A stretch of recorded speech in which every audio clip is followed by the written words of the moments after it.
CM Siddaramaiah ವಿರುದ್ಧ ಮೂಡ ತನಿಖೆಗೆ ಜನಪ್ರತಿನಿಧಿಗಳ ವಿಶೇಷ ನ್ಯಾಯಾಲಯ ಅಸ್ತು ಅಂದ ಹಿನ್ನೆಲೆಯಲ್ಲಿ ಮೈಸೂರಿನ ಮನೆಯಲ್ಲಿ ಸಿದ್ದರಾಮಯ್ಯನವರು ಹೈ ವೋಲ್ಟೇಜ್ ಮೀಟಿಂಗ್ ಅನ್ನು ಮಾಡ್ತಾ ಇದ್ದಾರೆ. ಸಿಎಂ ಸಿದ್ದರಾಮಯ್ಯ ವಿರುದ್ಧದ ಮೂಡ ತನಿಖೆಗೆ ಹೈಕೋರ್ಟ್ ಮತ್ತು ಜನಪ್ರತಿನಿಧಿಗಳ ವಿಶೇಷ ನ್ಯಾಯಾಲಯ ತನಿಖೆ ಮಾಡಬೇಕು ಅನ್ನುವಂತಹ ಆದೇಶವನ್ನು ಕೊಟ್ಟಿದೆ. ಹಾಗಾಗಿ ಮೀಟಿಂಗ್ ಮೇಲೆ ಮೀಟಿಂಗ್ ಕುತೂಹಲ ಮೂಡಿಸಿದೆ ಭೈರತಿ ಹಾಗೇನೆ ಪೊನ್ನಣ್ಣ ಭೇಟಿ. ಸಿಎಂ ಮೈಸೂರು ಪ್ರವಾಸದಲ್ಲಿರುವ ಕಾರಣ ಮೈಸೂರಿಗೆ ದೌಡಾಯಿಸಿದ್ದಾರೆ. ಕಾನೂನು ಹೋರಾಟದ ಬಗ್ಗೆ ಸಿಎಂ ಜೊತೆ ಗಂಭೀರ ಚರ್ಚೆ. ಮೈಸೂರು ಪ್ರವಾಸದಲ್ಲಿರ್ತಾರೆ ಸಿದ್ದರಾಮಯ್ಯನವರು. ನಿನ್ನೆ ಇವತ್ತು ನಾಳೆ ಹಲವು ಕಾರ್ಯಕ್ರಮಗಳಿದ್ದಾವೆ. ತವರಿನಲ್ಲಿದ್ದ ಸಂದರ್ಭದಲ್ಲೇ FIR ಕೂಡ ದಾಖಲಾಗಿದೆ. ಮಗದೊಂದು ಕಡೆ ಕಾನೂನಾತ್ಮಕ ಹೋರಾಟಕ್ಕೂ ಸಿದ್ದರಾಮಯ್ಯನವರು ಮುಂದಾಗಿರುವಂಥದ್ದು. FIRಗೆ ಚಾಲನೆ ಬೇರೆ ಸಿಕ್ಕಿರೋದ್ರಿಂದಾಗಿ ಮೇಲ್ಮನವಿಯನ್ನು ಸಲ್ಲಿಸುವ ಸಂದರ್ಭದಲ್ಲಿ ತನಿಖೆ ಮತ್ತು FIR ಅನ್ನು ರದ್ದು ಮಾಡಬೇಕು. ಇದೆರಡರ ಬಗ್ಗೆನೂ ಹೋಗ್ತಾರಾ? ಇದು ಬಹಳ ಮುಖ್ಯ ಆಗತ್ತೆ. ಮಗದೊಂದು ಕಡೆ CBI ತನಿಖೆಯೇ ಸೂಕ್ತ ಅನ್ನುವಂತಹ ದೂರುದಾರರ ಗಂಭೀರ ಚಿಂತನೆಗಳಿದ್ದಾವೆ. ಹಾಗಾಗಿ ಮುಂದಿನ ಕಾನೂನಾತ್ಮಕ ನಡೆ ಹೇಗಿರಬೇಕು ಅನ್ನೋದರ ಕುರಿತಂತೆ ಒಂದಷ್ಟು ಚರ್ಚೆ ಅಂತೂ ನಡೀತಾ ಇದೆ. ಹೆಚ್ಚಿನ ಮಾಹಿತಿಯನ್ನು ನಮ್ಮ ಪ್ರತಿನಿಧಿ ಸುರೇಶ್ ನೀಡ್ತಾರೆ. ಸುರೇಶ್, ಭೈರತಿ ಸುರೇಶ್ ಹಾಗೆಯೇ ಪೊನ್ನಣ್ಣ ಭೇಟಿ ಕೊಟ್ಟಿದ್ದಾರೆ. ಹೈ ವೋಲ್ಟೇಜ್ ಮೀಟಿಂಗ್ ಯಾವ ಕಾರಣಕ್ಕೆ? ಕೇವಲ ಇವರಿಬ್ಬರೇ ಇದ್ದಾರಾ? ಬೇರೆ ಯಾರಾದರೂ ಕಾಂಗ್ರೆಸ್ ನಾಯಕರು ಭಾಗಿಯಾಗಿದ್ದಾರಾ?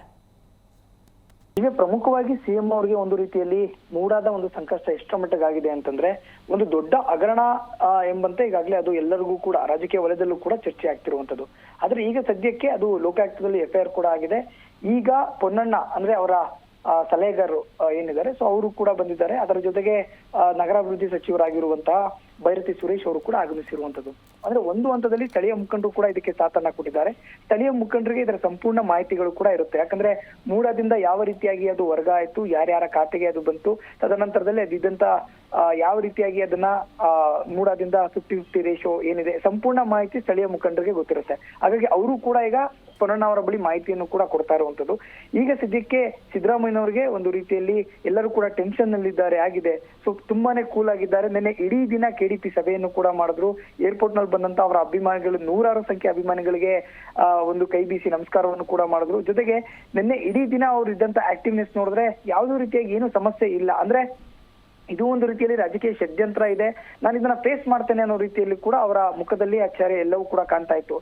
ತುಂಬಾನೇ ಕೂಲ್ ಆಗಿದ್ದಾರೆ. ಇವತ್ತು ಕೂಡ ಅಷ್ಟೇ ಕೂಲ್ ಆಗಿ ಒಂದು ರೀತಿಯಲ್ಲಿ ಸಚಿವರ ಜೊತೆಗೆ ಪೊನ್ನಣ್ಣ ಅವರ ಜೊತೆ ಮತ್ತೆ ಸ್ಥಳೀಯ ಮುಖಂಡರ ಜೊತೆ ಸಭೆಯನ್ನು ಕೂಡ ಮಾಡ್ತಾ ಇದ್ದಾರೆ. ಈ ಒಂದು ಪ್ರಕರಣವನ್ನ ಯಾವ ರೀತಿಯಾಗಿ ಬೆದರಿಸಬಹುದು ಅಂತ. ಅಂದ್ರೆ ಒಂದು ರೀತಿಯಲ್ಲಿ ಅವರು ಕ್ಲಿಯರ್ ಇದ್ದಾರೆ. CBI ಇನ್ ಕೇಸ್ ಏನಾದ್ರೂ ಕೂಡ ಆದ್ರೂ ಕೂಡ ಅವರು ಇಲ್ಲಿಗೆ ಬರಬೇಕು ಅಂದ್ರೆ ಸರ್ಕಾರದ ಒಂದು ಸಚಿವ ಸಂಪುಟದ ಒಂದು ನಿರ್ಧಾರ ಆಗ್ಬೇಕಾಗತ್ತೆ. ಅದರ ಜೊತೆಗೆ ಹೈಕೋರ್ಟ್ ಕೂಡ ಅಂದ್ರೆ ಪ್ರಮುಖವಾಗಿ ಕೋರ್ಟ್ ನಲ್ಲೂ ಕೂಡ ಇದರ ನಿರ್ಧಾರ ಆಗ್ಬೇಕಾಗತ್ತೆ. CBI ಬರಬೇಕು ಅಂತೇಳಿ ಅಲ್ಲೇನಾದ್ರು ಆದ್ರೆ ಮಾತ್ರ. ಈಗ ಸದ್ಯಕ್ಕೆ ಲೋಕಾಯುಕ್ತ ಈ ಕೇಸ್ ನ ತೆಗೆದುಕೊಂಡಿರೋದ್ರಿಂದ ಸದ್ಯಕ್ಕೆ CBI ನ ಅವಶ್ಯಕತೆ ಈಗ ಸದ್ಯಕ್ಕೆ ಪ್ರಾಥಮಿಕವಾಗಿ ಇರೋದಿಲ್ಲ. ಇಲ್ಲಿ ಇನ್ಯಾರು ಇನ್ ಕೇಸ್ ಈಗ CM ಕೃಷ್ಣ ಅವರು ಕೂಡ CBIಗೆ ವಹಿಸಿ ಅಂತ ಕೊಟ್ಟಿರೋ ಹಿನ್ನೆಲೆಯಲ್ಲಿ ನಿಮ್ಗೆ ನಂಬಿಕೆ ಇಲ್ವಾ ಅನ್ನೋ ರೀತಿಯಲ್ಲಿ ವಾದ ವಿವಾದಗಳು ಕೂಡ ಪ್ರಮುಖವಾಗಿ ಮುಂದಿನ ಹಂತಗಳಲ್ಲಿ ನಡೆಯುತ್ತೆ. ಆದ್ರೆ ಈಗ ಸದ್ಯಕ್ಕೆ CM ಅವರು ಸಂಪೂರ್ಣವಾಗಿ ಕೂಲ್ ಆಗಿದ್ದಾರೆ. ಸಂಪೂರ್ಣವಾದಂತ ಮಾಹಿತಿಯನ್ನ ಕಲೆ ಹಾಕ್ತಿದ್ದಾರೆ. ಅಂದ್ರೆ ಹೇಗೆ ಮೊದಲಿನಿಂದ ಯಾವ ರೀತಿಯಾಗಿ ಪ್ರೊಸೆಸ್ ಅಲ್ಲಿ ಈ ಒಂದು ಸೈಟ್ ಹಂಚಿಕೆ ಆಯ್ತು, ಹೇಗೆ ಬಂತು, ಈ ಎಲ್ಲಾ ಮಾಹಿತಿಯನ್ನು ಕೂಡ ಕಲೆ ಹಾಕುವಂತ ಕೆಲಸ ಆಗ್ತದೆ. ಮತ್ತೊಂದ್ ಕಡೆ A3 ಆಗಿರುವಂತ ಮಲ್ಲಿಕಾರ್ಜುನ ಅಂದ್ರೆ ಅವರ ಬಾಮೈದ ಏನಿದ್ದಾರೆ ಸೊ ಅವರ ಮನೆ ಕೂಡ ಅಂದ್ರೆ ಈಗ ಅವ್ರನ್ನ ಕಳೆದ 4 ವರ್ಷದಿಂದ ಕೊಟ್ಟಿರುವಂತ ಅಡ್ರೆಸ್ ನಲ್ಲಿ ಇಲ್ಲ.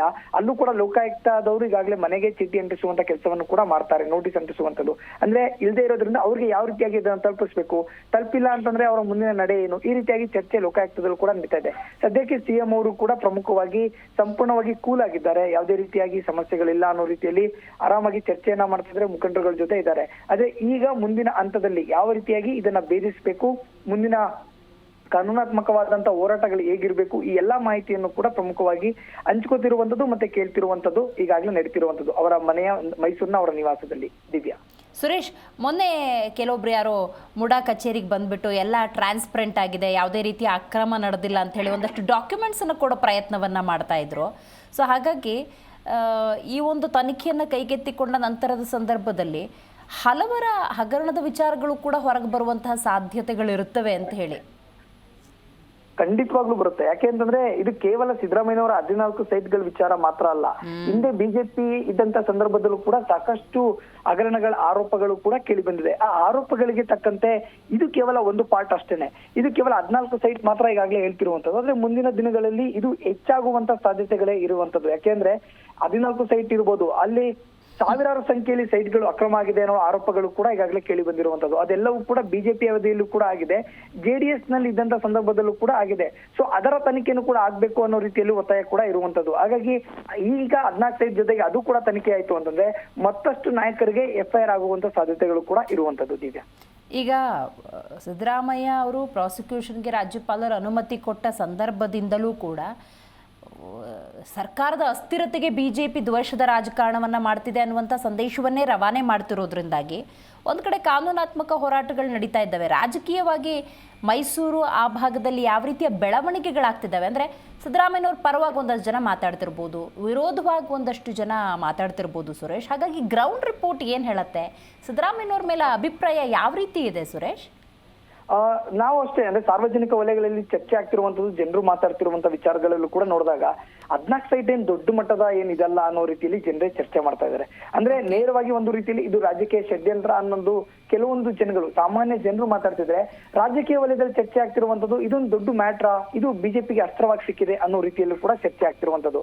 ಅಂದ್ರೆ ಈಗ ಸದ್ಯಕ್ಕೆ ಒಂದು ರೀತಿಯಲ್ಲಿ 60 ಕೋಟಿ ಇಷ್ಟು ದೊಡ್ಡ ಅಮೌಂಟ್ ರಾಜಕೀಯ ವ್ಯಕ್ತಿಗಳಿಗೆ ಅನ್ನೋ ರೀತಿಯಲ್ಲಿ ಚರ್ಚೆ ಆಗ್ತಾ ಇದೆ. ಆದ್ರೆ ಅದು ದೊಡ್ಡ ಅಮೌಂಟ್. ಒಬ್ಬ ಸಾಮಾನ್ಯ ವ್ಯಕ್ತಿ ಜೊತೆಗೆ ಸಾಮಾನ್ಯ ವ್ಯಕ್ತಿಗೆ ಸಿಗದಂತ ಸೌಲಭ್ಯಗಳು ರಾಜಕಾರಣಿಗಳಿಗೆ ಸಿಗುತ್ತೆ ಅನ್ನೋ ಒಂದು ವಿಚಾರವನ್ನ ಹೊರತುಪಡಿಸಿದ್ರೆ ಸಿದ್ದರಾಮಯ್ಯನವರು ಈ ರೀತಿಯಾಗಿ ಮಾಡ್ಲಿಕ್ಕೆ ಸಾಧ್ಯ ಇಲ್ಲ ಅನ್ನೋ ಚರ್ಚೆಗಳೇ ಹೆಚ್ಚಾಗಿ ಆಗ್ತಿರುವಂತದ್ದು. ಅಂದ್ರೆ ಮೈಸೂರು ವಲಯದಲ್ಲಿ ನಾಟ್ ಇವನ್ ಅವರು CM ಅಂತಾನೋ ಅಥವಾ ಪಕ್ಷದ ಮುಖಂಡರಂತಾನೋ ನಡೀತಿಲ್ಲ. ಒಬ್ಬ ಒಳ್ಳೆಯ ರಾಜಕಾರಣಿ ಅನ್ನೋ ನಡೆಯಲ್ಲಿ ನೋಡೋದಾದ್ರೆ ಸಿದ್ದರಾಮಯ್ಯನವರ ಪರವಾಗಿನೇ ಈಗಲೂ ಕೂಡ ಸಾಕಷ್ಟು ಜನರು ಒಲವನ್ನ ತೋರ್ತಾ ಇದ್ದಾರೆ. ಎಲ್ಲೋ ಒಂದ್ ಕಡೆ ಇದೆಲ್ಲವೂ ಕೂಡ ರಾಜಕೀಯ ಪ್ರೇರಿತ ಅನ್ನೋದು ಕೂಡ ಜನರು ಒಂದು ರೀತಿಯಲ್ಲಿ ಚರ್ಚೆಯನ್ನ ಮಾಡ್ತಿರುವಂತದ್ದು. ಆದ್ರೆ ಸದ್ಯಕ್ಕೆ ರಾಜಕೀಯ ವಲಯದಲ್ಲಿ ಚರ್ಚೆ ಆಗ್ತಿರೋದೇನು ಅಂತಂದ್ರೆ ಇದನ್ನ ಇಟ್ಕೊಂಡು ಅಸ್ತ್ರವಾಗಿ ಇಟ್ಕೊಂಡು CM ಅವ್ರನ್ನ ನಾವು ಒಂದು ಆ ಕುರ್ಚಿಯಿಂದ ಇಳಿಸಬಹುದು, ಈ ರೀತಿಯಾಗಿ ನಡೀತಿರುವಂತದ್ದು. ಮತ್ತೊಂದು ಕಡೆ ರಾಜಕೀಯ ವಲಯದಲ್ಲಿ ಅಂದ್ರೆ ಬಿಜೆಪಿ ವಲಯದಲ್ಲಿ ಕೂಡ ಚರ್ಚೆ ಆಗ್ತಾ ಇದೆ. ಇನ್ ಕೇಸ್ ಸಿದ್ದರಾಮಯ್ಯನವರು ಹೇಳಿದ್ರೆ ಸರ್ಕಾರ ಅಸ್ಥಿರಗೊಳ್ಳುತ್ತೆ, ಅವಾಗ ನಾವು ಮತ್ತೊಂದು ಮೈತ್ರಿ ಸರ್ಕಾರ ಅಧಿಕಾರಕ್ಕೆ ಬರಬಹುದು ಅನ್ನೋ ಚರ್ಚೆಗಳು ಕೂಡ ಬಿಜೆಪಿಯಲ್ಲಿ ನಡೀತಿರುವಂತದ್ದು. ಅಂದ್ರೆ ಒಟ್ಟಾರೆಯಾಗಿ ಸಿದ್ದರಾಮಯ್ಯನವರನ್ನ ಕೆಳಗೆ ಇಳಿಸಲೇಬೇಕು ಅನ್ನೋ ಒಂದು ಹಠ ತೊಟ್ಟಿರುವಂತದ್ದು ಬಿಜೆಪಿ, ಅಂದ್ರೆ ಮೈತ್ರಿ JDS ಕೂಡ ಅವರು ಸೇರಿದಂತೆ. ಆದ್ರೆ ಮತ್ತೊಂದ್ ಕಡೆ ಸಿದ್ದರಾಮಯ್ಯನವರು ಯಾವುದೇ ಕಾರಣಕ್ಕೂ ಇಳಿಬಾರ್ದು ಅಂತೇಳಿ ಅವರ ಮುಖಂಡರು ಸೇರಿದಂತೆ ಸಾರ್ವಜನಿಕರು ಕೂಡ ಇದ್ರ ಬಗ್ಗೆ ಹೇಳ್ತಿರುವಂತದ್ದು. ಹಾಗಾಗಿ ಸಾಕಷ್ಟು ರೀತಿಯಲ್ಲೂ ಕೂಡ ಸಿದ್ದರಾಮಯ್ಯನವರಿಗೆ ಒಲವು ತಮ್ಮ ತವರು ಜಿಲ್ಲೆಯಲ್ಲೂ ಕೂಡ ಇದೆ, ಅಕ್ಕಪಕ್ಕದ ಜಿಲ್ಲೆಗಳಲ್ಲೂ ಕೂಡ ಈ ಒಂದು ರಿಪೋರ್ಟ್ ಕಾಣ್ತಿರುವಂತದ್ದು. ದಿವ್ಯಾ, ಸುರೇಶ್, ಈಗ ಮಲ್ಲಿಕಾರ್ಜುನ್ ಸ್ವಾಮಿ ಬಗ್ಗೆ ಉಲ್ಲೇಖ ಮಾಡ್ತಾ ಇದ್ರೆ, ಅಂದ್ರೆ ಅವ್ರ ಪ್ರೆಸೆಂಟ್ ಅಡ್ರೆಸ್ ಅಲ್ಲಿ ಇಲ್ಲ ಅಂತ ಹೇಳಿ ನೋಟಿಸನ್ನು ಅಂಟಿಸೋಗ್ತಾರೆ, ಬಟ್ ಅವರ ಅಡ್ರೆಸ್ ಪತ್ತೆ ಮಾಡೋದು, ಅವ್ರಿಗೆ ನೋಟಿಸ್ ತಲುಪಿಸುವಂಥ ಕೆಲಸ ಲೋಕಾಯುಕ್ತದ ಕಡೆಯಿಂದ ಆಗುತ್ತಾ ಅಥವಾ ಅದಕ್ಕೂ ಸ್ಪೆಷಲ್ ಪೊಲೀಸ್ ಇನ್ವೆಸ್ಟಿಗೇಷನ್ ಆಗುತ್ತಾ, ಹೆಂಗದು? ಖಂಡಿತ ಆಗಿದೆ. ಅಂದ್ರೆ ಈಗ ಅವ್ರಿಗೆ ನೋಟಿಸ್, ಅವ್ರು ಇರುವಂತ ಕೊಟ್ಟಿರುವಂತ ಅಡ್ರೆಸ್ಗೆ ನೋಟಿಸ್ ಅಂಟಿಸುವಂತದ್ದು. ಇನ್ ಕೇಸ್ ಅದಾಗಿಲ್ಲ ಅಂದ್ರೆ ಖುದ್ದಾಗಿ ಅವರನ್ನ ಸಂಪರ್ಕ ಮಾಡುವಂತ ಕೆಲಸಕ್ಕೂ ಕೂಡ ಲೋಕಾಯುಕ್ತ ಪೊಲೀಸರು ಮುಂದಾಗ್ತಾರೆ. ಅಂದ್ರೆ ನೀವ್ ಎಲ್ಲಿದ್ದೀರಾ, ಏನ್ ಮಾಡ್ತಿದ್ದೀರಾ, ಈ ರೀತಿಯಾದಂತ ಮಾಹಿತಿಯನ್ನು ಕೂಡ ಕಲೆ ಹಾಕ್ತಾರೆ. ಯಾಕೆ ಅಂತಂದ್ರೆ ನೋಟಿಸ್ ತಲುಪಿಲ್ಲ ಅಂತಂದ್ರೆ ಅವರು ನಾಳೆ ದಿನ ಕೋರ್ಟ್ ಅಲ್ಲಿ ವಿಚಾರವನ್ನ ಪ್ರಸ್ತಾಪ ಮಾಡುವಂತ ಸಾಧ್ಯತೆಗಳು ಕೂಡ ಹೆಚ್ಚಿರುವಂತದ್ದು. ನನ್ಗೆ ಯಾವುದೇ ರೀತಿಯಾದಂತ ನೋಟಿಸ್ ಇಲ್ಲ, ನಾನು ಮನೇಲಿ ಇಲ್ಲ ಅನ್ನೋ ರೀತಿಯಲ್ಲಿ ಹೇಳ್ತಾರೆ. ಹಾಗಾಗಿ ಖುದ್ದಾಗಿ ಅವರನ್ನ ಸಂಪರ್ಕ ಮಾಡುವಂತ ಕೆಲಸ ಸದ್ಯಕ್ಕೆ ಲೋಕಾಯುಕ್ತದಿಂದ ನಡೀತಿರುವಂತದ್ದು. ಇನ್ ಕೇಸ್ ಅವರನ್ನ ಖುದ್ದಾಗೂ ಕೂಡ ಸಿಕ್ಕಿಲ್ಲ ಅಂತಂದ್ರೆ ಅವರ ಸಂಬಂಧಿಕರು ಯಾರಿರ್ತಾರೆ ಅವರ ಮುಖಾಂತರ ಅವರನ್ನ ಸಂಪರ್ಕ ಮಾಡುವಂತ ಸಾಧ್ಯತೆಗಳು ಕೂಡ ಹೆಚ್ಚಿದೆ. ಹಾಗಾಗಿ ಇವತ್ತು ಅವರ ಅಧಿಕೃತ ನಿವಾಸ ಏನ್ ಅಡ್ರೆಸ್ ಕೊಟ್ಟಿದ್ದಾರೆ ಅಲ್ಲಿ ನೋಟಿಸ್ ಅಂಟಿಸುವಂತ ಕೆಲಸ ಮಾಡ್ತಾರೆ, ಅಥವಾ ಸಂಬಂಧಿಕರ ಮೂಲಕವಾಗಿ ನೇರವಾಗಿ ಅವರನ್ನ ಸಂಪರ್ಕ ಮಾಡುವಂತ ಕೆಲಸಕ್ಕೆ ಲೋಕಾಯುಕ್ತದವರು ಮುಂದಾಗುವಂತದ್ದು. ದಿವ್ಯಾ, ಥ್ಯಾಂಕ್ ಯು ಸುರೇಶ್ ಮಾಹಿತಿಗಾಗಿ.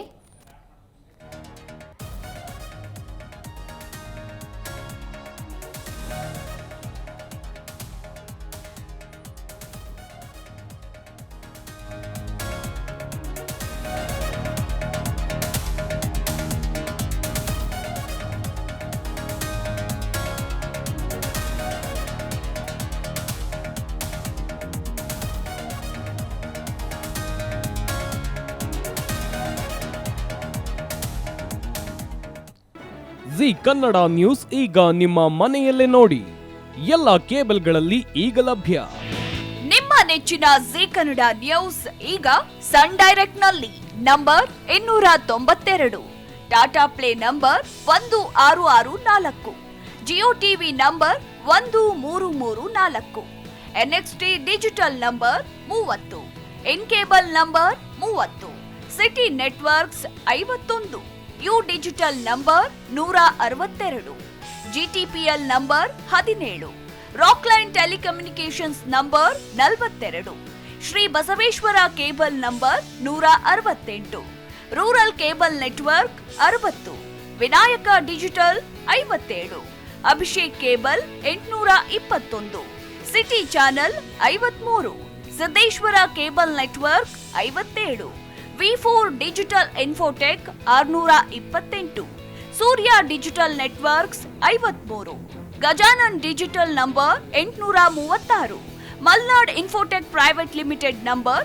56, metrocast number 830, victory digital number 167ರಲ್ಲಿ ನೋಡಿ ಆನಂದಿಸಿ.